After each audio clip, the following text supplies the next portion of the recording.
Time for video 2. We already did round 1. Who are the best picks in round 1? Watch that video here. You can also find it in the description below. But who are the best players to draft in round 2? If you don't think Javonte will separate himself from Melvin Gordon when he gets his work and Melvin gets his work, you just don't see Javonte like I do. We're doing it live. We're doing it now. The Fantasy Football Show. It begins now. This is the Fantasy Football Show with your host, Smitty. Take a lap. Again, watch round 1 below. Real quickly, make sure you click the link below. Underdog Fantasy, go play Underdog. They're matching up to $100 of your first deposit of new depositors. Take advantage of all these values we keep talking about. DK Metcalf in 5, Joe Burrow in 6, Kenneth Walker 7 and 8, Breece Hall in round 4. Go win some best ball leagues. Go get your deposit matched. Go do it now. Link in description. Use promo code Smitty. Who are the best picks in round 2? Let's get to it. I absolutely love Javonte Williams. A lot of you know this. Javonte Williams, to me, if we didn't have ADP data, social media, any way to understand where other people rank other players, like if I just had to blindly come out of a coma and draft based on last year in the top 5, I draft Javonte at 2, 3, or 4 overall. Did Smitty just say take Javonte at number 2? No, Bob. I said I would if I had to, and you're going to win leagues taking this guy in round 2. If you don't take Javonte where you can get him, which is 12 to 15 overall, I'm not even going to put him in the first round category because I want to make sure I emphasize that you must take him as proper ADP placement or you're missing the point. You're not understanding the assignment. You're botching the value. You're missing and striking out. Javonte will put him at 2.1. Anywhere in round 2, he's a home run. I don't care if it's 2.1. I don't care if it's 2.12. If you can't trade and you're on the clock, Javonte is a steal as your second drafted player after your first round pick. So if you have 12, you take him 13. If you have 11, you take him 14. If you're so lucky and he falls to 15, 16, 17, 18, of course you're hitting an even further home run than the person taking him at 2.1, but you're still both hitting balls out of the park. Javonte, as your second player, is hitting a home run, not into the lower deck. It's literally out of the ballpark. And you can say, oh, Smitty, Melvin Gordon this, Melvin Gordon that. I don't care about Melvin Gordon like some of you do. This is a new coaching staff coming in that I highly doubt is going to look at this thing the same way the previous coaching staff did. And yeah, they brought him back, but Russell Wilson is going to want his playmaker on the field. I don't care if there's a rapport between Melvin and Russell Wilson. When you're the number 1 running back in the entire National Football League in 2021 as a rookie running back, breaking tackles, number 1 in the NFL in broken tackles over JT, over Najee, over everybody. Number 1 in the NFL. That makes you so special and is such a harbinger of things to come. It's not even explainable on some levels. The fact that people look at his numbers and say, yeah, well, I still feel like Melvin Gordon's going to take, I don't even understand it. It doesn't even compute with me. And like I always tell people, this button right here sent Melvin Gordon to Baltimore. Right now, if I pressed it via trade, I could send him to Baltimore. I would not press this button. I would put this in a safe. I would keep it safeguarded. I love Melvin Gordon for Javonte. It lowers his value into round 2. We would sniff him at 2.1 if Melvin was still in the picture. And because I feel, you can feel how you want. I feel Melvin Gordon is only an early season risk of making this a 50-50 workload. I do believe that threat could be there in week 1 or week 2. But once Javonte gets going, making plays on a Super Bowl team versus last year, a team that had nothing to play for, why would they run the mileage up on Javonte? Vic thought maybe he could stay. No, he didn't stay. But maybe he thought, let me not run the mileage up on a guy that I could use next year if I'm really trying to build this thing. Look, Hackett's going to use his running back that's going to give him the best chance to win. And if you don't believe that Javonte's going to be a difference maker when given the opportunity, if you don't think Javonte will separate himself from Melvin Gordon when he gets his work and Melvin gets his work, you just don't see Javonte like I do. There is no argument you have that is Melvin Gordon related that's going to convince me that Melvin Gordon's holding Javonte off the field. That's like telling me Nyheim Hines was going to hold off JT. And don't shake your head and say Nyheim Hines isn't Melvin Gordon, because your memory's foggy. Nyheim Hines was scaring everybody out of drafting Javonte higher than 9, 10, 11, all the way down to 14 and 15 overall in 2021 drafts. Nyheim Hines is Melvin Gordon. Melvin Gordon's Nyheim Hines. Finkel is Einhorn. Einhorn is Finkel. Don't tell me you're a Javonte fan. Don't tell me, well, I like him next year. Smitty, I am high on him, but I just don't like him with Melvin Gordon there. Don't tell me you're a Javonte fan or a believer if you don't think that he's going to blow Melvin Gordon out of the water based on the numbers and production we've already seen as a rookie. Coming in with more skill and strength and time to absorb the offense. If you think Javonte's going to be held back by Melvin Gordon, you and I aren't even in the same ballpark. You and I are not even in the same universe when it comes to evaluating the talent of Melvin Gordon versus Javonte. Javonte's going to blow him out of the water. If you feel differently, if you think little itty bitty Melvin Gordon's going to hold off Javonte Williams from becoming JT, then you don't think he's JT. He is JT. He is the next JT. JT and Javonte are probably the two best running backs in the entire National Football League. And I believe by the end of the year, Javonte will finish as a top 2 running back in fantasy football 2022. Pretty safe to say that Javonte Williams in round 2 is pretty Smitty approved. You've just been Smitty approved. Next up is Debo. Debo is a potential first-round type talent in fantasy football, but he's going like in the middle of round 2 right now. Sometimes he falls later, sometimes he goes earlier, but like middle of 2 is about right. And Debo's got so much appeal from this territory. He's got an upgraded quarterback situation. His defense is improved. And you're going to hear people say dumb things like, but I heard he's not playing wide back. You heard from who?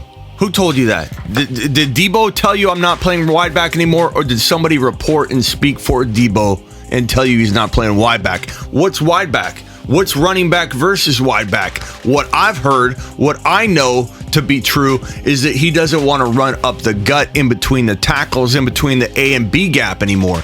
That's running back. Anybody that remembers correctly remembers that he actually went from wide receiver to wide back, which he loves and plays well, which is a wide receiver doing things from the line of scrimmage like a running back, taking the ball a yard or 2 behind the line of scrimmage or behind the quarterback, grabbing it at the line of scrimmage and going house with it, taking it 70 yards upfield from the line of scrimmage out wide, jet sweeps and arounds. That's wide back. He's not dialing back wide back. That's a wide receiver. He's catching the football and getting hit by D-backs. That's wide back. Let me interrupt real quick because this was before, I recorded this before the news broke that in Debo's contract, it actually pays him to play wide back, $650,000 per year for each year he has over 380 yards rushing, $150,000 if he scores 3 TDs. He can max out at $1.95 million more in incentives for running the football from the wide back position. Not up the gut, from the wide back. And people ran their mouth over and over, and your boy Smitty said over and over and over, beating this gavel like a dead horse, saying, who told you Debo wasn't playing wide back? Some dumb report that got regurgitated over and over and over again? People believe everything they hear. And I have people constantly texting me going, Smitty, how do you feel now that he's not going to play as much on the field anymore? Basically, he's practically benched. How do you feel about that? That was never the case. And I would reply over and over, where did you get this? Why are you believing this person? Whoever told you this, stop following their content right now. It was never said. Debo never said it. Debo does want to run the football. He doesn't want to run it up the gut. Nobody wants him to run it up the gut. He won't run it up the gut. His contract confirms he gets paid to run the football. He's running the football, and Debo came out already, so this has been squashed. Debo came out and they asked him the question point blank. He said, not true.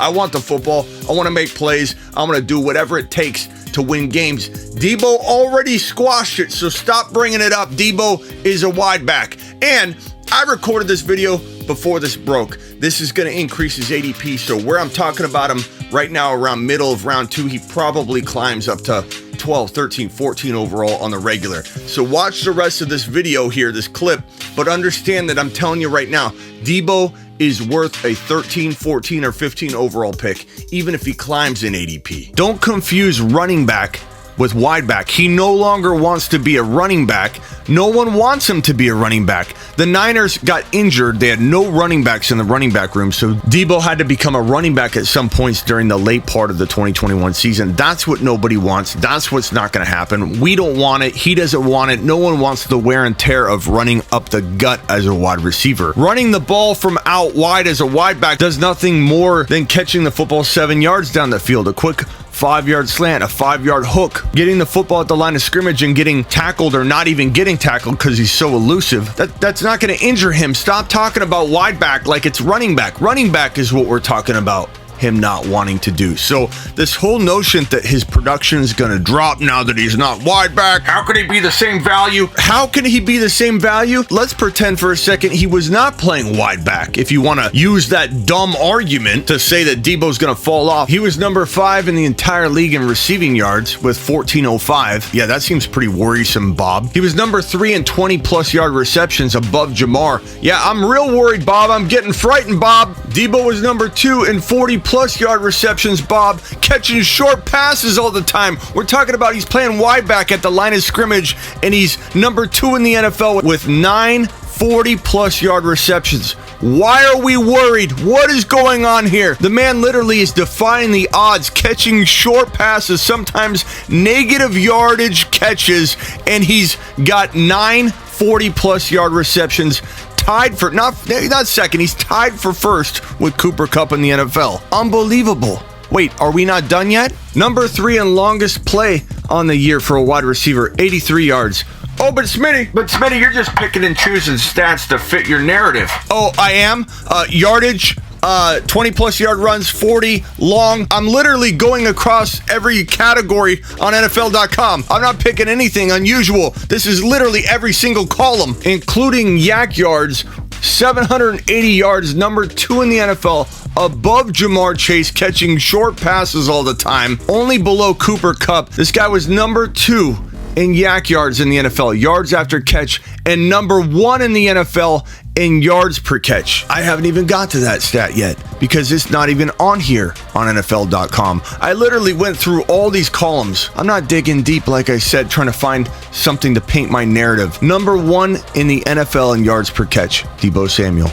How do you do all these things when you're getting dump off passes and playing wide back too much? If he doesn't play wide back, guess what? Trey Lance gets him the football 7 yards down the field instead of 2 yards behind the line of scrimmage because Jimmy G can't throw the football. How is anything going to change for Debo Samuel when they dial up plays for him on the regular? Let's get him the football on a 5-yard slant and get him momentum to get his yak yards versus having him do all his damage because the team trusted him, Debo Samuel, more than they trusted Jimmy G with the football. Get out of here with your Debo doubt. Debo Samuel's a top 5 lock wide receiver if healthy on the field. Probably the most valuable wide receiver in the NFL to his team. And we got people doubting his second round ADP. One of the best wide receivers to take in the second round in fantasy football 2022. Absolutely Smitty approved. You've just been Smitty approved. This one goes without saying. One of my favorite picks in round 2, CeeDee Lamb. He goes at like 13 or 15. His ADP right now, according to Fantasy Pros data, shows him coming in around, let's see here. Wow, that is crazy. Number 17 overall. According to Fantasy Pros data, which averages multiple ADPs together. 17 overall. Look, I'm not saying Debo or Lamb will be the number 1 wide receiver in fantasy football, but out of every wide receiver you would never see in someone's top 3 overall or top 1, Lamb and Debo are the most capable wide receivers of finishing number 1 overall in fantasy football scoring. Smitty, did you just say that Debo and Lamb will be number 1? If we're digging deep and trying to predict the unthinkable, they are the final 2 wide receivers, in my opinion, that are not traditionally even in the top 3 that could be the number 1 wide receiver. That means Lamb is an absolute monster steal in 2022 second round. No Amari Cooper is a good thing. Dalton Schultz, Tony Pollard, Tolbert, this other kid, TJ Vasher, I actually like him a lot. But Tolbert and him, I like both these guys to fill the Gallup and Amari Cooper roles. I'm not even concerned about Gallup. Dalton Schultz is going to eat big time. There are so many weapons weapons on this offense. Dak will be phenomenal in terms of delivering to all of them and being potent and being productive. This offense will be top 5 in the NFL like it was last year. People can laugh all they want. Only haters of the Cowboys will laugh at that without looking at the facts and being like, okay, let me accept it. Whether they execute in the playoffs or whatever, that's a whole nother debate. You can hate on the Cowboys all you want, but use logic in your brain and say to yourself, are the Cowboys going to be a top 5 offense production-wise? Yeah, the answer is yeah. I'll answer the question for you. Pollard, Zeke Elliott, the 2 receivers, Tolbert and Vasher, and Dalton Moonman Schultz. CeeDee Lamb is 1,000% Smitty approved inside round 2. One of my favorite wide receiver grabs. You've just been Smitty approved. And looking down this ADP list from 12 to 24, no one else is popping like Javonte, Debo, and Lamb. And Debo is going 18, Javonte's going 15, and Lamb is going 17. 15, 17, 18. Unbelievable. These guys are all top potential 5 guys at their position. Javonte's top 5 overall, in my opinion. But Debo and Lamb are top 5 at their position, and you're getting these guys at 15, 17, and 18. I kind of like Tyreek Hill at 19 to 24. Just to give you a heads up, I probably won't put him on the list because I think his ADP will climb after that long touchdown catch he caught in practice where Tua accurately threw him the football.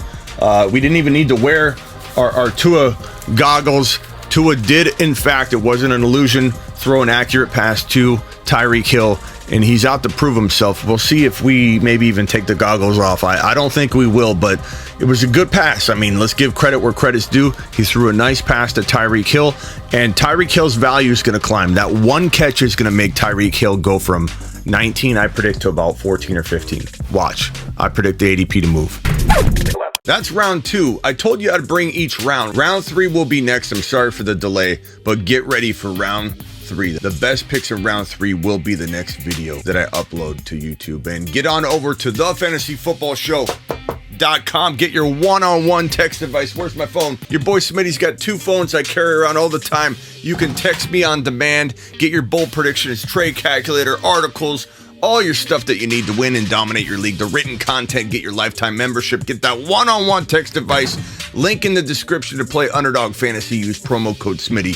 Take advantage of all this information in Best Ball. It's absolutely phenomenal. You can do a $5 puppy draft right now. Do it before it closes. $10 minimum deposit on Underdog gets you a match of $10. $100 gets you a match of $100. They'll match up to $100. You can do these $5 puppy drafts. $200,000 grand prize. Why not play more fantasy? Why not give yourself an opportunity to salvage your fantasy season if maybe you're 1 or 2 leagues you get injury riddled? Don't be upset later because you have injuries to your teams and you're not even enjoying fantasy football anymore. Best Ball could be your way out of that. Go do it. Link in description. Use promo code Smitty. Get ready for video 3. This is the Fantasy Football Show with your host, Smitty.